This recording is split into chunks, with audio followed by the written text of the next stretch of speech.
اور سب سے زیادہ معجزات جو نادر ہیں، نادر، وہ عیسیٰ علیہ السلام کی.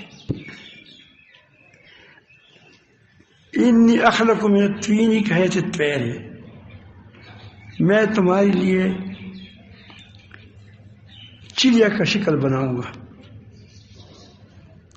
فانفخ فیہ، تو اس میں پھونک ماروں، فیکون طیرا، تو پرند اڑتا ہوا پرندہ بن جائے گا. اب یہ کون بیان کرتے؟ میں نہیں بیان کرتا، یہ میرا رب بیان کرتا ہے کہ اتنی عظیم شخصیت تھی، اس کو میں نے معجزات دی تھی. آگے کہتے ہیں باذن اللہ، اللہ تعالیٰ کے حکم سے. اس کی میں تو آپ کو بتاؤں گا کہ باذن اللہ کا کیا مطلب ہے.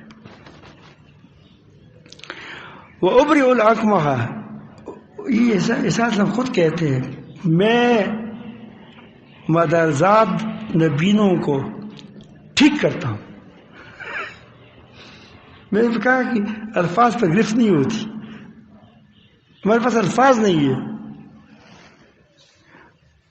والابرص، ابرص کے مریض کو ٹھیک کرتا ہوں. وأحيي الموتى، مردوں کو زندہ کرتا ہوں. باذن اللہ، کس اللہ تعالیٰ کے حکم سے. وأنبئكم، تم کو میں خبر دوں گا، بما تأکلون، جو تم کھاتے ہو، کہ تم نے کیا ہے، کتنا کھایا ہے، کتنا نہیں کھایا ہے، میں بھی تم کو یہ بتاؤں گا. وما تدخرون فی بیوتکم، جو تم اپنی گھروں کے اندر ذخیرہ رکھتے ہو، وہ میں بتا دیتا ہوں. ان فی ذلک لآیۃ، یہ اللہ تعالیٰ کی طرف سے کیا ہے؟ معجزہ ہے، نشانی ہے. ان کنتم مومنین، اگر تم مومن ایمان والے ہو. تو آدمی تھوڑا سا پسیج کے سمجھدار آدمی تھا، پھر مان بھی لیا واقعی یہ تو ہم سے بڑی زیادتی ہو رہی ہے کہ اللہ تعالیٰ جل جلالہ کو ہم کیا بناتے ہیں؟ رسول کے مدح سے بھی لوگوں کو منع کرتے ہیں. لیکن یہاں آپ یاد رکھیں کہ انبیاء علیہ السلام دیکھ کر اگر چڑیا بناتے تھے، اس میں پونگتے تھے، یا اندھوں کو ٹھیک کرتے تھے، اس سب کے ساتھ انہوں نے باذن اللہ کا لفظ لگایا. اس کا تھوڑا سمجھیں. اس کو میں ایک واقعہ سمجھاؤں گا تم کو. میرے ایک اس وقت تو میرے بیٹا زبیر شاہ صاحب، یہ بھی چھوٹا سا تھا اور یہ بھی چھوٹا سا تھا. یہ پیر مسر شاہ صاحب کے بیٹے تھے، وہ پروفیسر تھا انگریزی کا. اللہ والے آدمی تھے. ان کا خیال تھا کہ ہمارا بیٹا کچھ دیہاتوں میں رہے اور ان کے ساتھ رہے. چھوٹے بچے کو بڑا مشکل ہوتا ہے گھر سے نکالنا، تو اس نے گھر سے نکال کر کھربوا میں بھیج دیا.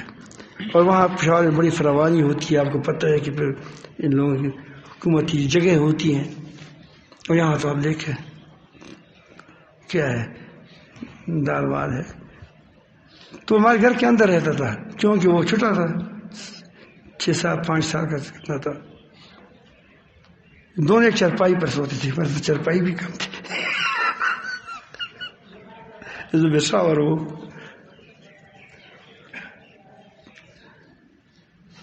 تو میں ایک دن بہت ذہین تھا، ذہین ہے الحمدللہ، اب ڈاکٹر بن گیا دانتوں کا. تو میں نے ایک بار سے پوچھا کہ تم دانتوں کے ڈاکٹر کیوں بنے؟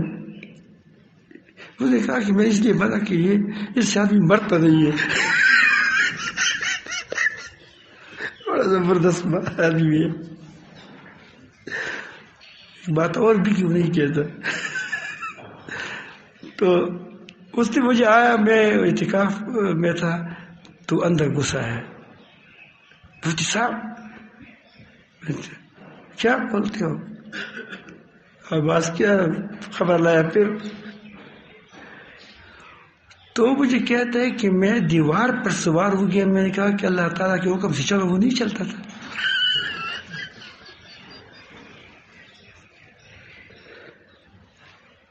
پھر میں نے وہاں ہمارے اوپر قبرستان ہے, قبرستان کے پاس گیا. میں نے وہاں قبریں تھی, ایک قبر کہا کہ خدا کے حکم سے اٹھ جاؤ.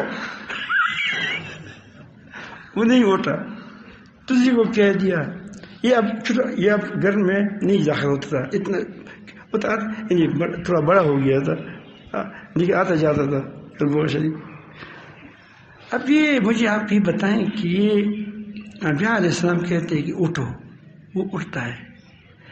اور میں نے کیا غلطی کی ہے کہ میری زبان سے وہ نہیں اٹھتا؟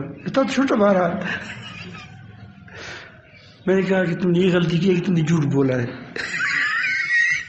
وہ دیکھی نہیں, میں سچ مچ کہا ہے. میں نے دل سے کہا ہے کہ میرا بالکل اس میں کوئی بھی میرا وہ نہیں تھا. میں نے کہا کہ خدا کے لیے اٹھ جاؤ. وہ نہیں اٹھ رہا تھا. میں نے کہا کہ نہیں تم یہ جھوٹ بولا ہے. اس نے کہا میں جھوٹ نہیں بولا ہے, سچ بولا ہے. میں نے کہا کہ تم کو اللہ تعالیٰ نے فرمایا ہے کہ اس کو کہو کہ اٹھ جاؤ.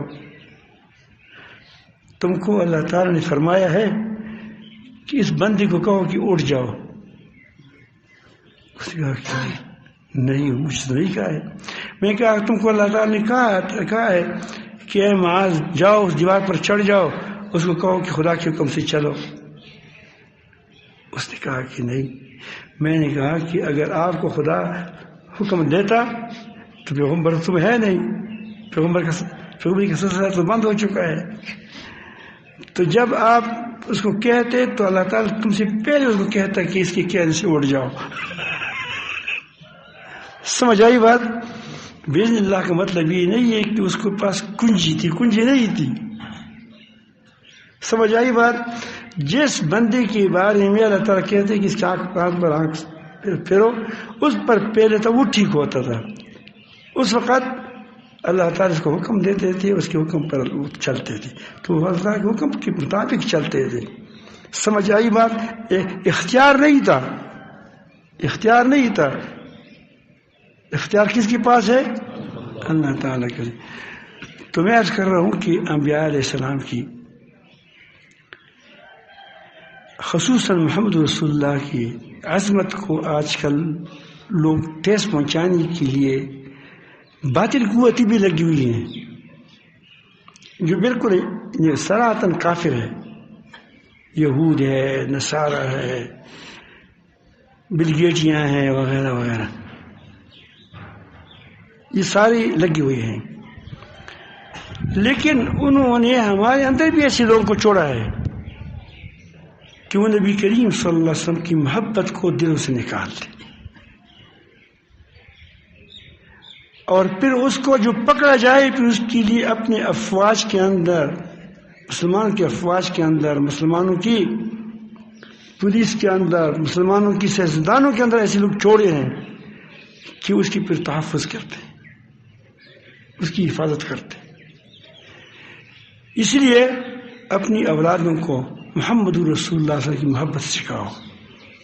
اولادوں کو محبت, جس طرح ہم توحید سکھاتے ہیں, جیسا 2 دن پر بیان ہو گیا توحید پر, اس طرح نبی کریم صلی اللہ علیہ وسلم کی محبت, اس کی اخلاق, اس محبت کا ویسے پیدا نہیں ہوتی. مجھے کس نے کہا کہ تم نے کسی کو وہ کہتے نہیں کہ فلاں کے ساتھ محبت کرو, فلاں کی دل کی ادب کرو. میں نے کہا کہ میں ایک اور طریقہ کرتا ہوں. تمہارا طریقہ, تم کہتے ہو کہ توحیدی مطلب کرو فلاں کے ساتھ, میرا طریقہ یہ نہیں ہے. میں آپ کی صفت بیان کرتا ہوں, کس کی اخلاق ہے, اس کی اخلاق.